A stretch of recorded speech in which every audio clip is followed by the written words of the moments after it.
তোমরা কেন বলে গেলেন? আমি কোশ্চেন করতেছি।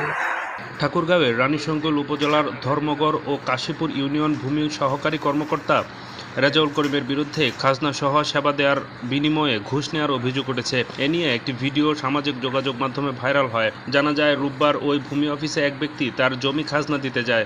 এতে করে তার কাছ থেকে 10 টাকার পরিবর্তে 500 টাকা নেন ভূমি কর্মকর্তা রেজাউল করিম। টাকা লেনদেনের একটি ভিডিও সামাজিক যোগাযোগ মাধ্যমে ভাইরাল হয়ে পড়ে। অফিসের ভেতর গোপনে ধারণকৃত সেই ভিডিওতে ঘুষের টাকা নিয়ে পকেটে ঢুকাতে দেখা যায়। এ বিষয়ে উপজেলা নির্বাহী কর্মকর্তা রকিবুল হাসান জানিয়েছেন, বিষয়টি তদন্ত সাপেক্ষে ব্যবস্থা নেওয়া হবে।